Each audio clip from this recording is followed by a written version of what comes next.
your dad had concerts there, and they were well attended. I guess had to be. Did he charge for that? Just that it was admission? I think there was. Yeah. I don't remember. So, but I'm not sure. Yeah. Well, the old carnival grounds used to be just between the Lake Motel and the old mill. It was on that side of the road. And then when... You call it the fairgrounds or the carnival? We called it the carnival grounds. Yeah, okay. And then when the 4-lane came through, it moved across the road behind the Baileys. Across what's called Business 211 or the... Right. Yeah, jeez. But what I would do with friends is we would ride from where the barn is down the road and just bareback with a halter and lead rope.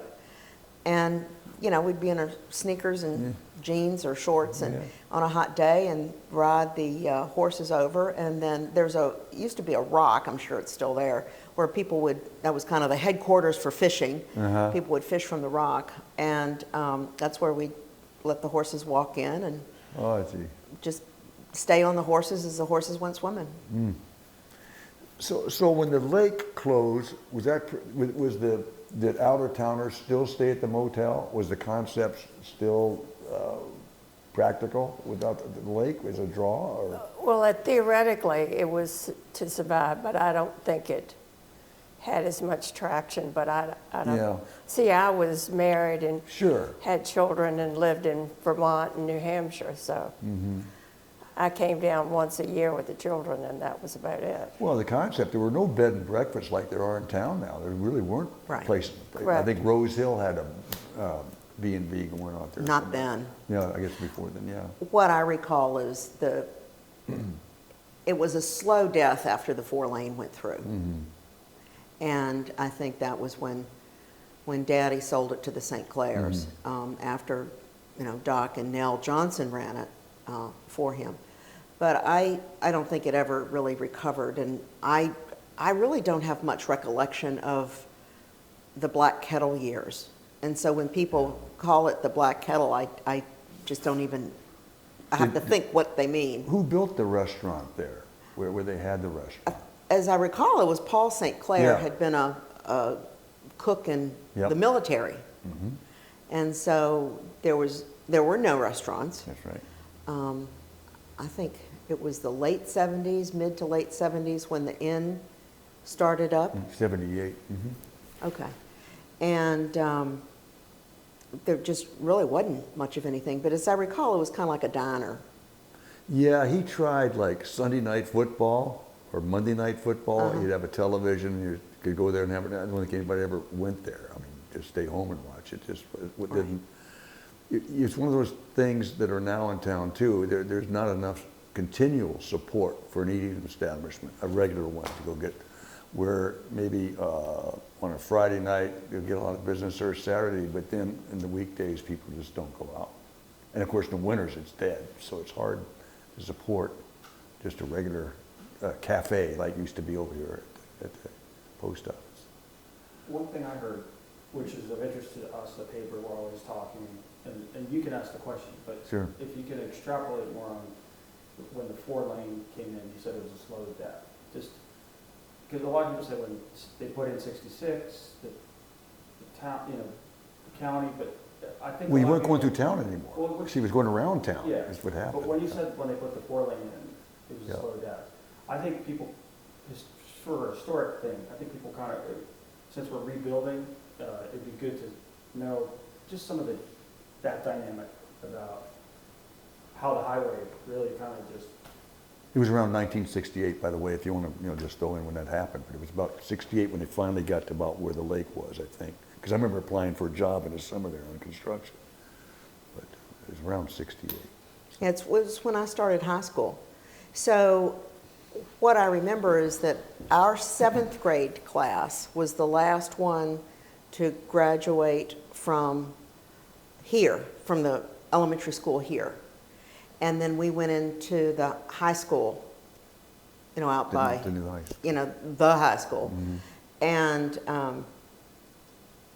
that was right when the road was going in all through the high school years, my high school years. And I graduated in 1973. But what the dynamic was that nobody went through town, which was nice. It was a bypass, but the town was just not the same without the traffic. And as somebody who lived there, it was better, but because it was quieter. I can't tell you how many accidents there were at Merrill's garage because people would be going around that corner, the 90-degree turn, and miss something. And it was long before the inn was there, because that was just basically an old warehouse, wasn't it, where the inn is now? Or it was Merrill's garage. Well, he had a garage across from the filling station. Was that the garage? Yeah. Okay. Because he had a Ford dealership. He had the filling station there, and then I guess it was the garage there. But George, even before it was a garage, George, our brother, remembered playing basketball in there. There was a hoop. Couple of hoops.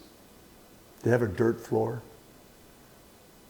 Not when I remember. It was cement when I remember it. Did you know the Lillards, Buddy Lillard, and they're barbers? In fact, I think they stayed in Bradford's house. I used to get my haircuts with them. And I got my hair cut with Mr. Lillard, yeah. And he told me that when they would play, if they had to go to the bathroom, they'd go in that building because it had a dirt floor, and then have to go somewhere else to relieve themselves. If that's true or not, but he told me that when he was cutting my hair. I don't think you'd be making that up. Yeah. So. But the other thing I remember was when, before the 4-lane, the Old Mill custard stand was quite a thing. People would stop and, you get burgers and fries and hot dogs, but it was... But you had through traffic. Yeah, but you had through traffic right by it. And then Colonel Holmes became ill and lost interest, and then the 4-lane basically caused everything to just kind of peter out. There wasn't traffic past the Lake Motel. There were 3 exits. You had to be going to Washington intentionally to go to any of these places, as opposed to just zipping on by. Well, you could be going to the Skyline Drive. But you'd still be going through, not through town. Once the 4-lane came in, you'd just zip on up the bypass. Oh, okay. Yeah. But I remember growing up in the fall, sometimes you couldn't even cross the street, the little highway, because it was just bumper to bumper cars going for the fall foliage. And when we had the house tour, the fall house tour benefiting Trinity Episcopal Church, Mama and Lois Sneed started that. And they started that because they needed a new kitchen for the parish hall. The parish hall was built, and they wanted a proper kitchen for it. And the vestry wouldn't approve funds. It said, well, if you want a kitchen, you're just going to have to raise the money for it. And so they started the idea of the house tour and the dried flower sale.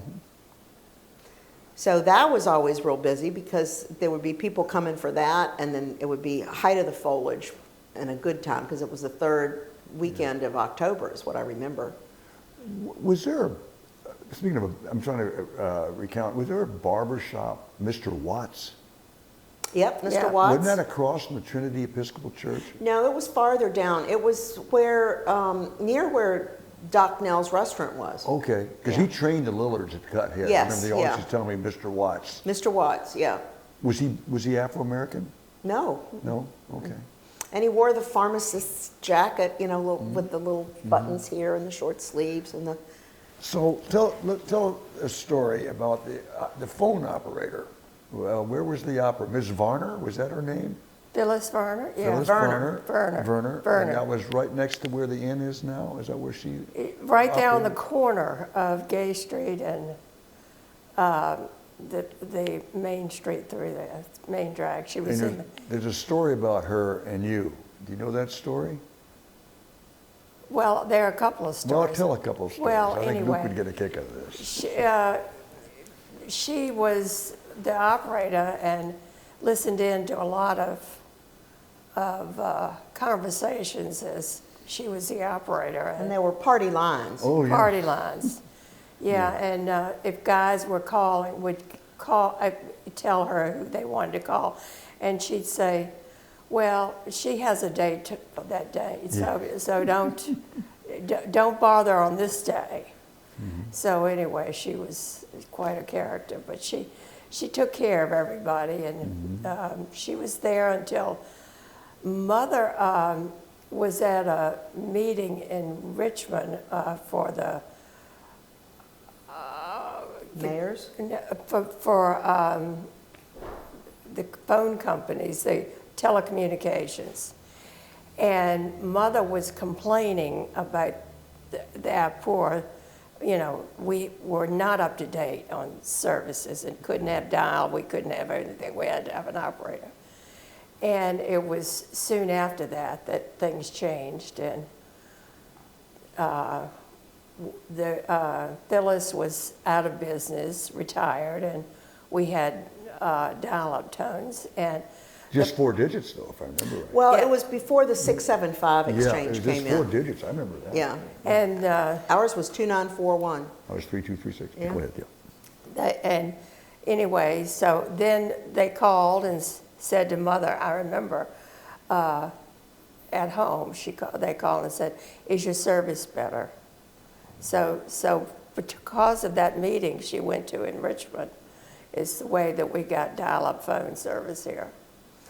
But I remember as a little girl, when we still had the 2941, the 4 numbers, and it was the party line, I remember calling. It was probably the Sneeds, because I was either playing with Bill or Libby. And I remember calling, and she said, no, the Sneeds have already gone to Front Royal. They're not there. So she really did know a whole lot of comings and goings of what was happening in town. There was another funny story that Carol Miller was the postmistress after Grandmother Cox, who was the postmistress for years. And well, so was Aunt Wee. And Aunt Wee was too, yeah. Oh, yeah. But Carol Miller was the one that knew about Normie's budding relationship with Park because of the letters. Oh. But she kept mum about it. I was in Japan. She was in Japan, and Park there would be letters back and forth, and so Carol knew about it. Yeah, and the word got around. No, she was pretty mum about it. Yeah. So, what was it like going to school here in this town? Was it there's a baseball field across the road there where the Sneed houses is now, right? I'm sorry. How'd that come about? You asked, how'd that come about? So I noticed that I'm sure. So I was Your thinking. mother was mayor of the all-female town council, first in the United States. You understand? Yeah, I'm fine, thank you. Well, Snippy Miller wanted to shake things up. There were too many things were being neglected. So he decided to run a whole women's town council and mayor. And 3 days before the election, he found out that the person who he had selected to be the mayor, to run for mayor, had not paid her poll taxes. So therefore, she was ineligible to run. And that would have been Matilda Walker. Right. Well, I was not going to put that name in. Well, we but can anyway. edit it out. But anyway, so he came to Mother on Saturday and asked her if she would do it. And I think he thought, that might have been a lark, but that's the way he came to ask her to do it. And she said, well, let me think about it. I'm going to church tomorrow, and I'll let you know after church. And so that's when she and Daddy talked about it and decided that she would run as a write-in for the mayor. And she won by, I can't remember if it was 1 or 4 votes. And that's how it all came about. And Daddy was commuting to Washington, D.C. to the Justice Department. He was working for the Justice Department at that time. And he called the papers and let them know that they had just elected an all-woman council and mayor. And so that started it with the Washington Post and Time and Life magazine, Collier's magazine, and Look. She was in Look, Life, Look, and Collier's, yeah, Harper's Bazaar. Yeah. And so that's how all of that came about. And David Brinkley, I know, was a young cub reporter, and he hitchhiked out to Little Washington for the weekend to interview Mother. And I remember that was one of the... Was it, how was it received? Was it taken seriously in town, or is everyone just kind of thought it was a joke, or would it?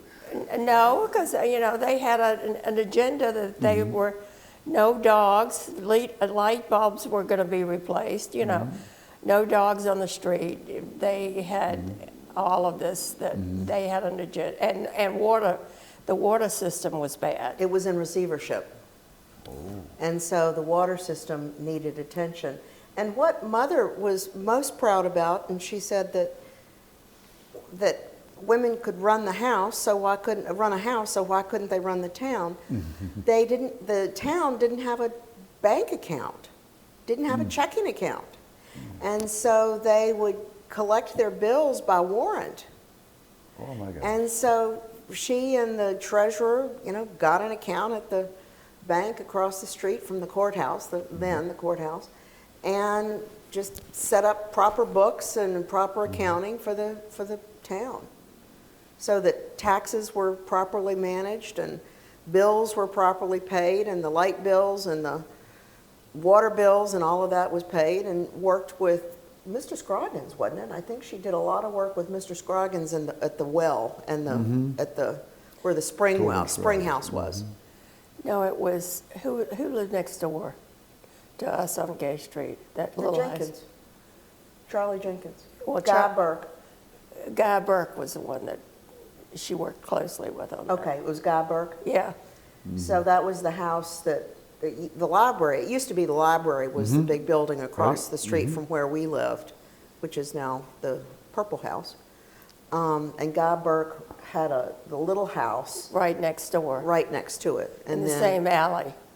Right. No, that was, Jenkins had the same alley. He was on the side, the other side, the Burkes. Oh, yeah. But interesting, there was a rose bush that hung over the property line between our house and Guy Burke's house. It was a pink rambler. And that rose had been to Texas and back.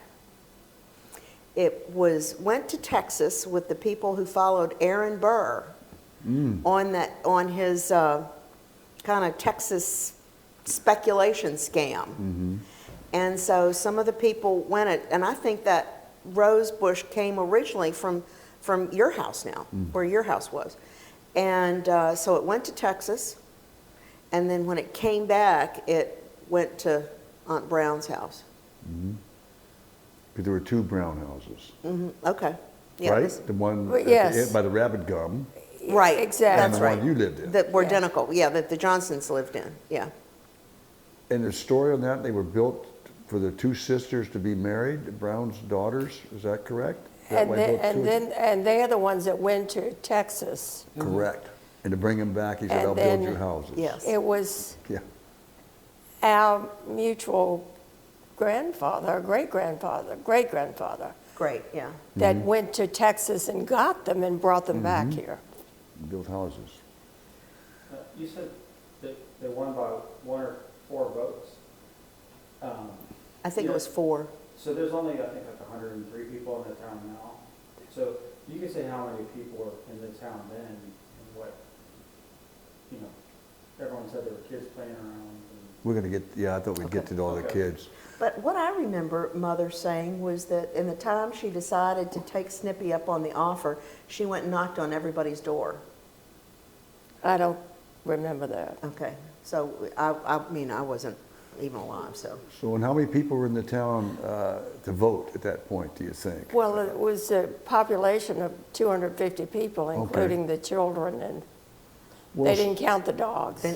So, might have counted a few dogs. Well, speaking of children, I've kind of done this a few times on my own, adding up how many children, we would call them, at one time were in this town. If you start at the street, why don't you kind of start here where the Sneeds and kind of count them up? So people, I'm asked that all the time, you know, what it was like. There's no kids in this town, I mean, now. And so I've been asked how many were actually around, and it's somewhere around 40-some if you add them up, I think, a lot of them. Well, I remember, go ahead. We used to, they used to play pickup baseball down on the field where next to our old house, and we didn't always have enough for to play unless we included all the blacks. So we integrated our teams all the time down on that field so that we'd have enough to play. Kickball or baseball or whatever we were going to play that night. And everybody would congregate down there and play. Interesting. Hold on one second. I see Mike. Mike is Betsy's husband. I heard him back in the back here. Yeah, he'll go that way. Go ahead. You go ahead. I'll just tell him to. Are you filming? Yeah, we're filming. Okay. Yeah, just keep going on that. So I'd like, I know you've told me before, I want folks to understand your dad's involvement with integration. Let's wrap up about the kids. I'm sorry. Yeah, I'd and like then to we'll kind get of to go 5 integration. Sneeds, 3 Turners, whatever it is, go down the road. I'm sorry. Go ahead. So when I was coming along, I remember when the Sneeds, before the Sneeds built Fairleigh, so they lived where the health department had been for a while, near the Roy House. And so there were, you know, Bill and Libby Sneed. There was Jay Cargill and Nancy Cargill, and they were that was T.C. Lee's niece and nephew, because T.C. Lee's sister married a Cargill, and so there were those kids. Then the Glenzers and the Dabney Carr had some kids when he was minister of the church. He had, what, 3, 4 kids? At least 4, might have been 5. Yeah. And then as you kept on going, there would be the Fincham kids. There were Finchams.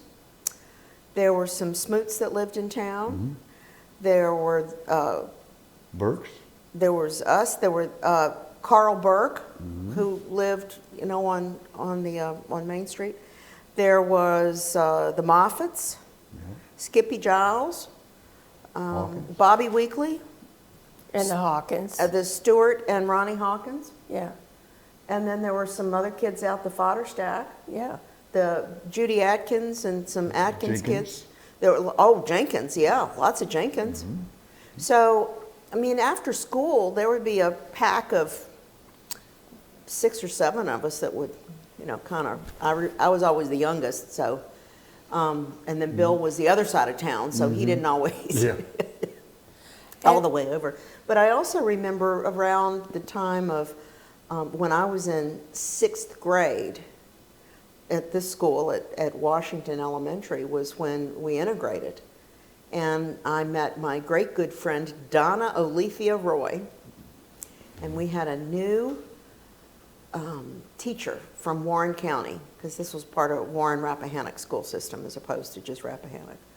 And she didn't know any of us. All the other teachers had known us since we were, you know, in 1st grade. And so she had us put these name tents, you know, fold the paper and put our names on it. And I remember Donna sat next to me, and she put Donna O.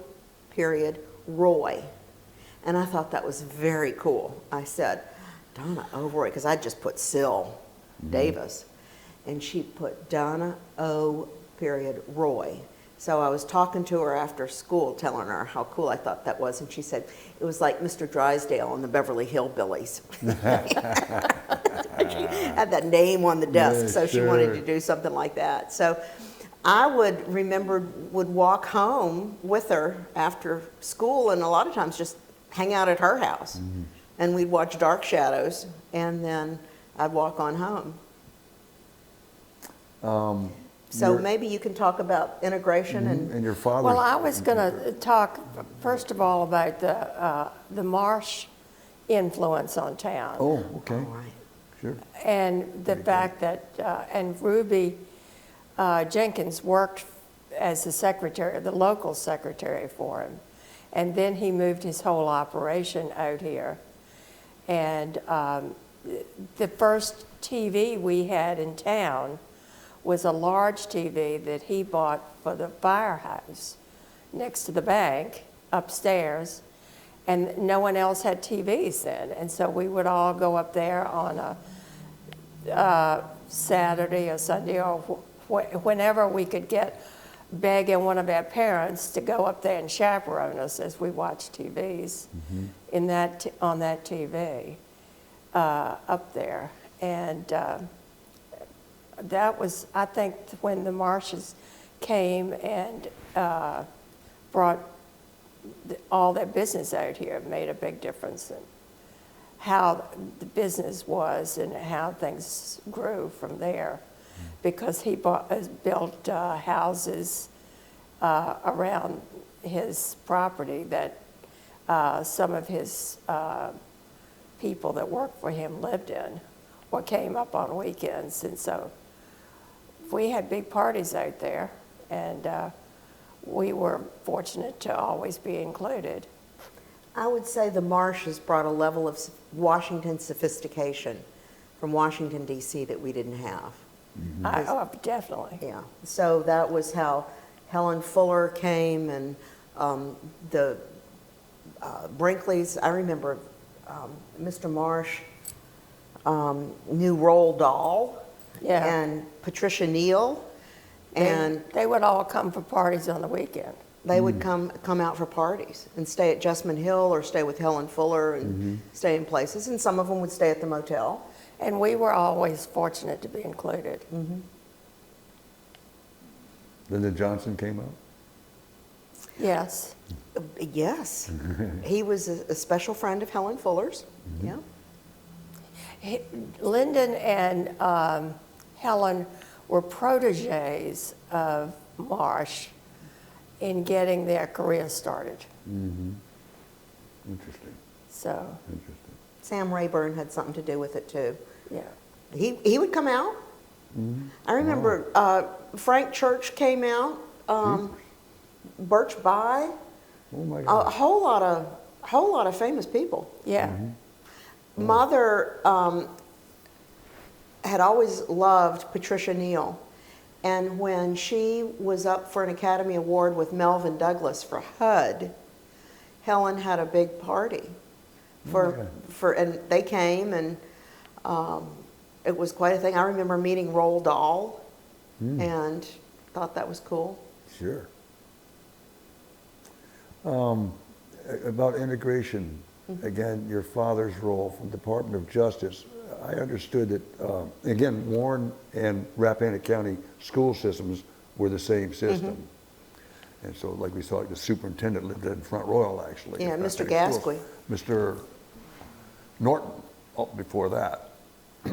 Okay, well, I remember Gasquey. But, so Daddy was the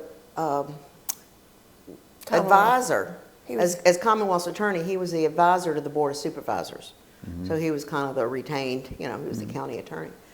And up until we integrated, the black kids were bused over to Warren County every day. So they had 45 minutes to a all-black school, And the county paid for that. And so Daddy said to the Board of Supervisors that, when the question of integration came up, he said, well, we've got to do it. It's the law. And so there was, grumbling as you might imagine, but he said, and we'll also save a lot of money because we weren't busing the black kids to Warren County every day. Wow. So you can do the arithmetic yourself and see why it went pretty smoothly. Mm-hmm. Well, also the black families came and wanted, there was an elementary school out on for the small Little ones? Little ones. Oh, right, near the Roy house, where the Roys moved when they moved out of town. Along at Piedmont, Blacksburg? Yeah. Okay. And so they came and asked if they could have a new school. And Daddy said, well, why don't you come to the white school? And they said, no, we want our own school. He said, you can't do that. It's against the law, but I'll guarantee if you come to the white school that it will be okay and we will integrate. And so that's what happened. So, I think the kids were primed to show up, and I was gone then. But oh, yeah. Because I was in 6th grade, and you were long married. Mm-hmm. So anyway, that's the way I understood it to happen. So I remember Doris Fletcher was in our class, and Donna Roy, and how was it? Was it comfortable? Was it just we for you already played with them anyway? We played with them.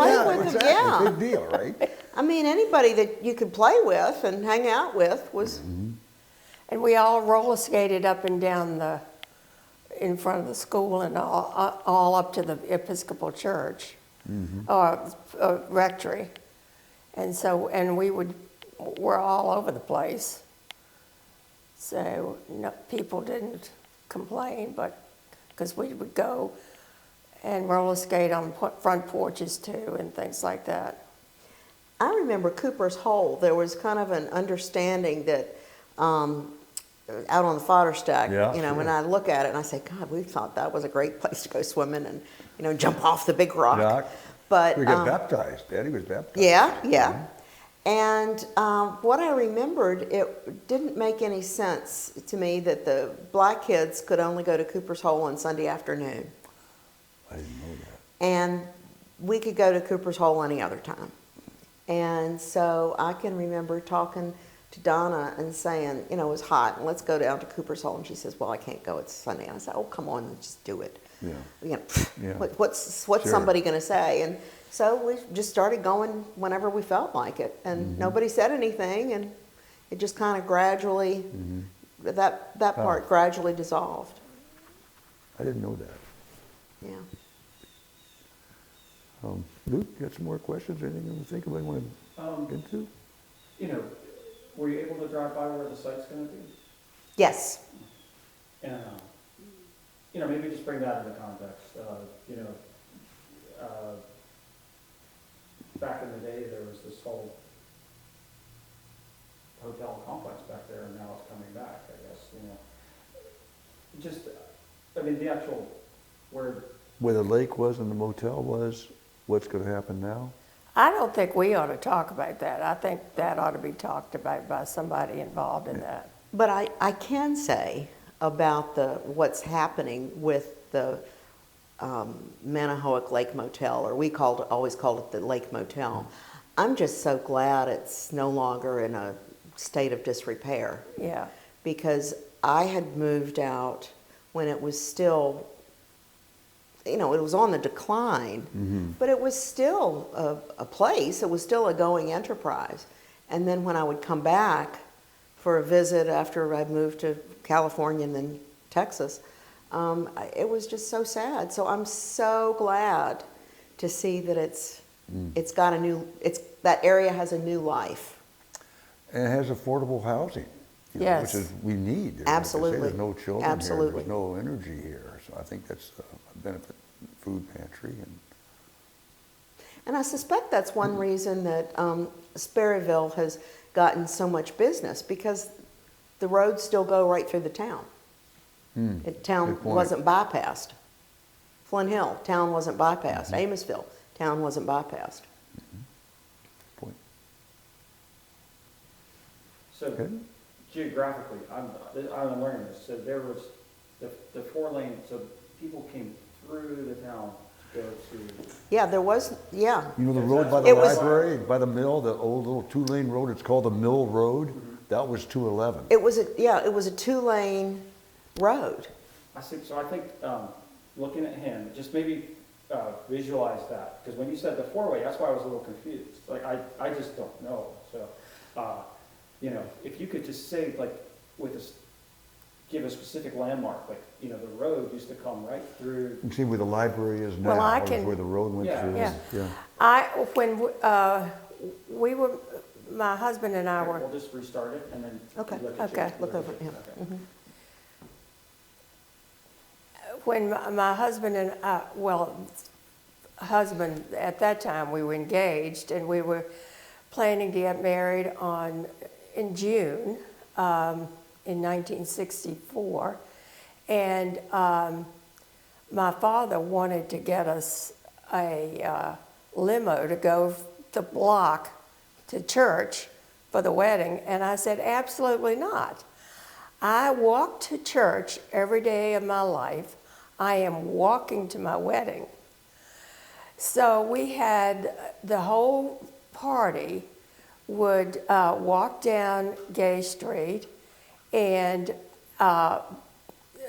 Trooper Bunton was standing on the side of the road, and he stopped the traffic and let us walk across the main street and into the church for the wedding. And then he was there when we came out and walked back up to our house on Gay Street and had the reception. And the people would get out of their cars and watch us as the whole wedding party walked up the street. So. And so the way it worked is 522 and 211 was a 2-lane road. And it was just like the road that comes through town. That was the road. In fact, they intersected at Massey's Corner where there was a store gas station. There was a gas station at Massey's Corner. That's the original. Everything from Flint Hill to Massey's Corner and from Warrington to Massey's Corner, all that was just a 2-lane road. And there was a gas station there, that's right. And so that was the road that went through town, and that was 522 and 211. That was the original road. Today, what would you see where the original road is? Would it be starting at the library and then going in down by the mill and then up by the custard stand and down by the- So it would the house where I was just saying, for this. I'm trying to get it. Yeah, no, I was just saying, just say that again, we're just creating a little pause. Okay. So the way the road went was where the library is now, the new library, that was on our farm. Just went straight down there in front of the barn, in front of the road turning off to where the Skoronskis lived, down where the mill road and up to the mill was on the left. And the mill was on the left. And at the top of the hill, past the Rush River, was the old mill custard stand. And then there was the fairgrounds behind that, and then there was the Lake Motel. Interesting enough, if you go to Massey's Corner, where the two lanes met at that gas, they're still building there. You can go down that road in front of Tom Massey's house, and you get back on 211, the 4-lane, and you can see a bridge over here where the road used to go across the bridge and go and see another bridge, and you get to the library, and where it went in front of the library, down across the bridge, mill on your left, up the hill, but you can still see the bridges that were there for the original 211. You'll see it when you're looking for it. Yeah, because I'm thinking, if we do edit this down, Oh, I know, I'm just trying I can go with my video camera and take shots. Sure. We can show you where it is. Well, there's a funny story that our other sister, Dottie, who is between Normie and me in age, was married in 1968 or 9. 68? I think 68. And so she did the Yeah. same thing. She had 12 bridesmaids in Trinity, little Trinity Parish. And we walked down the street from the house, and it was at night, so we had these hurricane lanterns that we carried, and, you know, candles and flowers and stuff. But what was interesting is that I met somebody in D.C., and said, "Where did you live?" And I live in Washington, Virginia. And he said, "Is that Little Washington?" And I said, "Well, we call it Washington, but new people call it Little Washington." And he said, "The darndest thing happened to me in that town. I got stopped for a wedding one morning a few years ago. We were going through and got stopped for a wedding." And I said, "Oh, that was my sister's wedding." And, you know, I was in that. I was a junior bridesmaid. And then somebody else said, "Well, I got stopped there for a wedding at night." I said, "Oh, that was my sister's wedding." So they remembered that. But all the traffic went through town. So that's why Merrill's gas station did so well. Yeah. That's where Patty O's was Merrill's gas station. And then the inn is where the garage was, just so you're on. Because the inn, they always said there was no filling station itself. Garage, yeah, same. Yeah. The filling station was across the street from Trinity Church. With the post office. Sort of Patio, in the garage. Because I remember they always saying the inn was actually an actual garage. I think we need to stop. We're just getting warmed up. We're not going to get you back here for another few years. I can't even hear them the way your mics are, so it's fine. So what are there some questions that pique your interest that we can talk about? Well, you already said it's nice to see the property being used, or, you know, that, I think that's important for the scope of the whole, why we're here all today.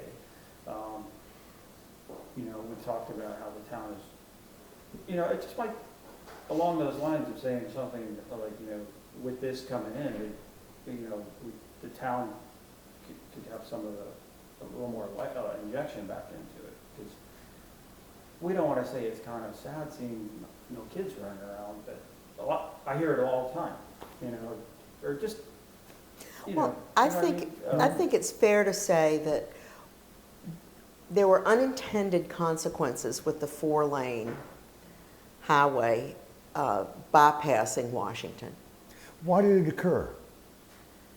Because people complained about too much traffic coming through town, and so they bypassed town? And why didn't they bypass Flint Hill and Amosville? Well, they needed to put in, they did need to put in a bigger road. But I will say that the turn at Merrill's Garage, right in front of where the inn is, that intersection was not a good place. Mm-hmm. I remember when they first put a stop sign in, and then I came back and they put in a blinking light, and then it became a stoplight, I think. But it was just, that was a dangerous intersection.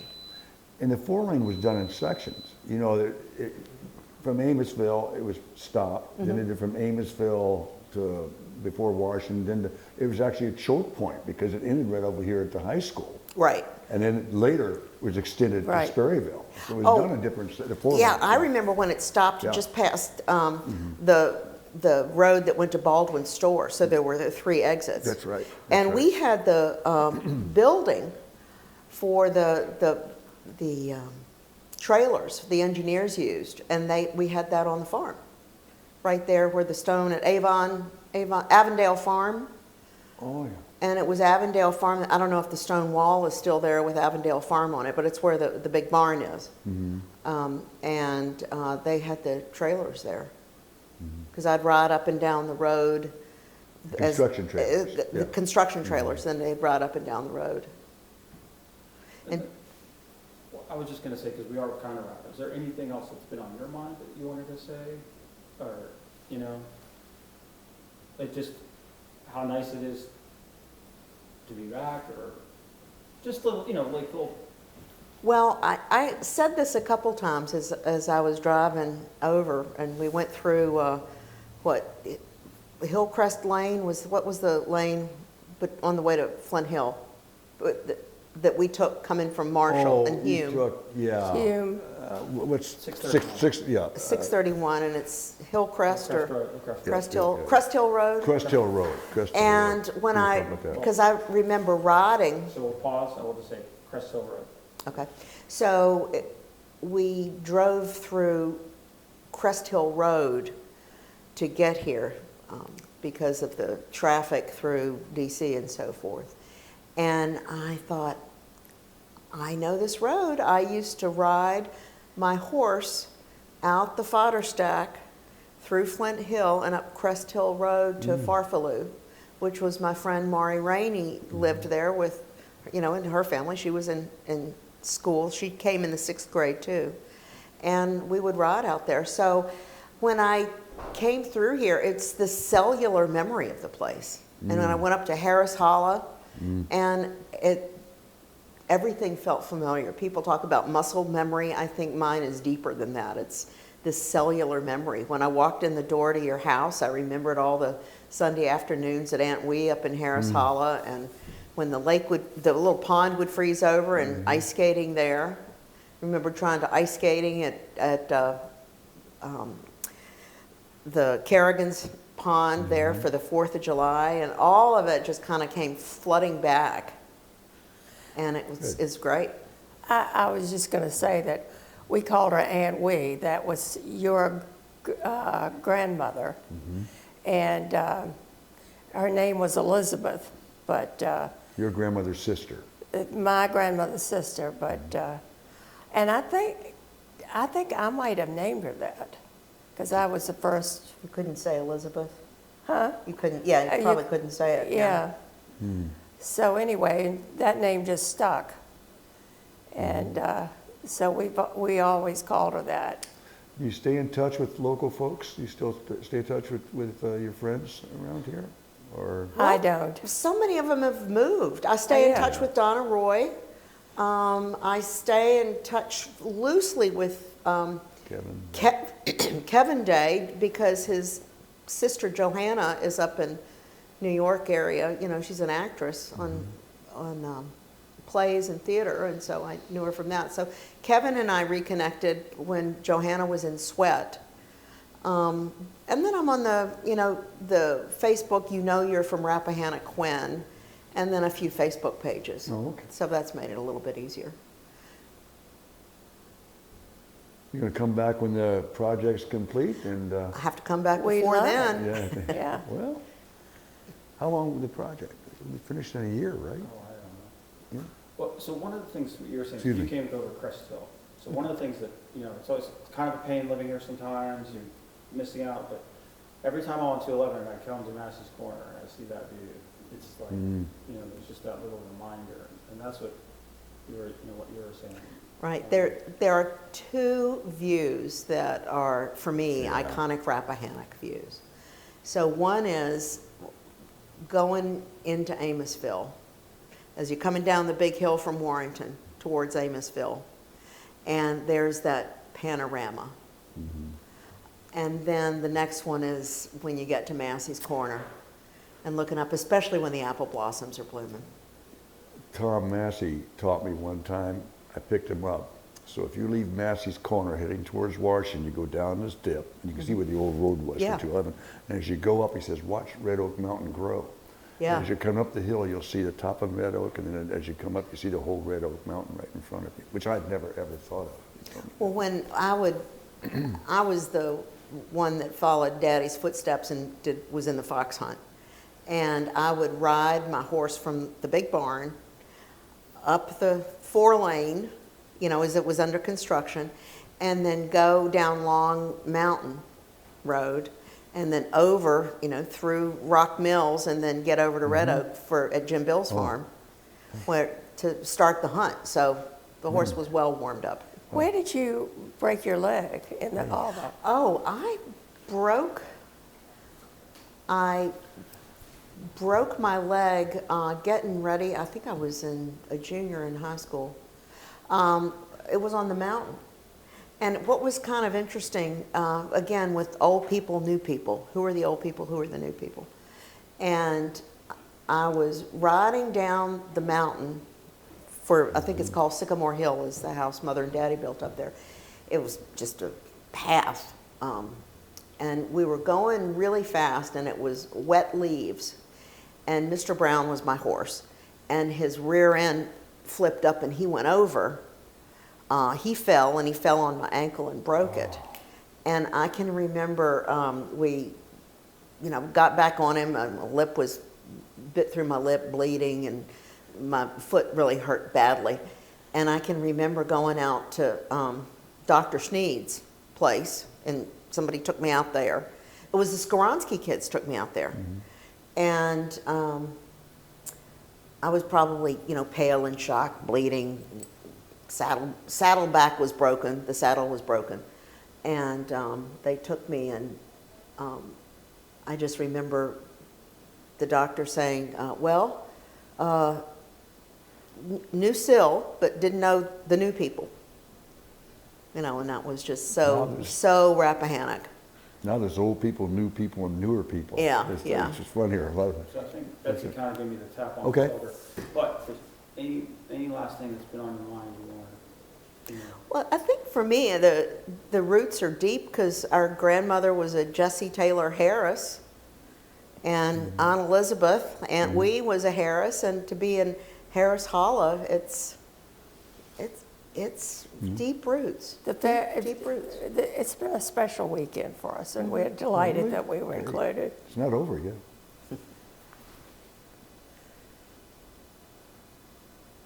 I think if you were to say that again, that it's a special weekend, looking at him. Oh.